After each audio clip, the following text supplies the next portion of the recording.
In today's episode, I'm going to share 2 simple ways to target your ideal client on social media without spending money on ads and without having to post every single day. Hey y'all, I'm Tavia and I help photographers learn how to specialize and get fully booked with ideal clients so they can go full time. Here's what's going on when someone lands on your Instagram profile. Honestly, they're making a decision in about 10 seconds based on your bio and the first few photos that they see on your feed, whether or not they want to continue to follow you. So I want you to think about your profile right now and step into the shoes of your ideal client. Imagine they're looking for a birth photographer. Why would they want to follow your account? Is it clear from the moment they land on your profile you are the right photographer for them? Or are they seeing the profile of a generalist photographer who's trying to get booked for just about anything that someone will hire them for? So here's the solution to targeting your ideal client on social media. And it's honestly, you guys, not the way to get 10,000 followers or 100,000 followers. The goal is to target your ideal client on social so that you're actually making money from the time that you're spending on posts. And here's the easiest way to do that. It's to niche down uncomfortably small. And honestly, I get a lot of groans or excuses when I say this. But what does it mean to niche down? And what does it mean to niche down on social media? You hear that thrown around a lot by me and by other educators and by guests we've had on this show. And the fact that you're hearing it over and over, I hope that you understand it's for good reason. It's not just from me or just from my students. It's from other educators in multiple different industries saying that the riches are in the niches. So why are you not doing that? When I say niching down, here's what I mean. I mean that you are known for that specific genre. People in your community know you as that type of photographer.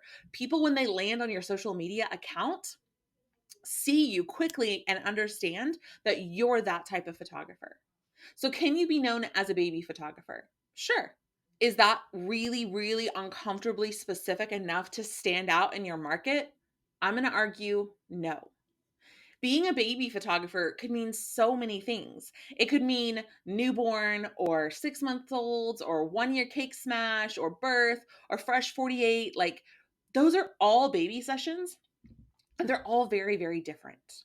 When you're known for something, it's easier to stand out on social. And once you're known for that thing, then you can start to expand a little bit. When you're super niche down on social media, the awesome thing is you know what to post about, you know what to share, you know who you're speaking to. Imagine you're trying to speak to someone who wants to have an unmedicated birth, okay? But then you think about your C-section clients and you're like, oh, I don't want to offend them by speaking so highly of unmedicated birth. Or you have newborn clients who don't really like birth photography at all and they think it's gross. And so you're sitting there trying to think about all these different people that you want to appeal to. So you end up posting something generic so that you don't upset anyone and so that you're not really specifically speaking to anyone. And what ends up happening is no one engages with it. You're back to the 3 likes and no comments, and around you go. Because when you don't speak to your ideal client, you're speaking to no one. Someone might get offended and it won't be for everyone, but it will be right for your right clients who love you and want to hire you. So, to target your ideal client on social media first, you're going to niche down uncomfortably small. Uncomfortably small. So if your niche is baby photography, that is not uncomfortably small. Okay. If your niche is cake smash sessions, I would say that is uncomfortably small. If your niche is birth photography, that almost these days, depending on your area, is not uncomfortably small. If your niche is home birth photography, that is uncomfortably small. Okay. So that's the first thing you're going to do to target your ideal client on social is to decide what niche you're going to be known for, and that niche has to be uncomfortably small. The next thing you're going to do is going to make you even more uncomfortable. I hope you're ready for it. You're only going to show that one uncomfortably small niche that you just decided on social media. So if you've only photographed one birth and you decide that you want to niche down to birth photography, that might mean that you are temporarily, like less than a month, sharing some of the same photos more than once while you're running a portfolio building discount or using the model call, which we have a whole process for how to get up to 5 birth photography clients in 30 days at thebeautyandbirth.net/shop. You can check it out there if you're like, I want to run a model call, but I don't know what to do.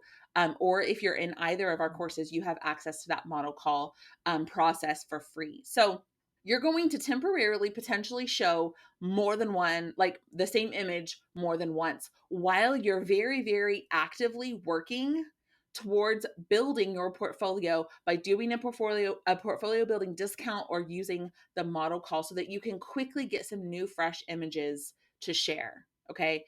So when I bring this up, I hear some common hesitations or frustrations that photographers have about why they don't want to niche down or why they think that they're the exception. Because you might be listening to this thinking, okay, but like, yeah, Tavia, it totally makes sense, but you don't get it because for me in my area, XYZ. So we're going to talk about those right now to squash those hesitations because I know niching down uncomfortably small is the key to targeting your ideal client on social media.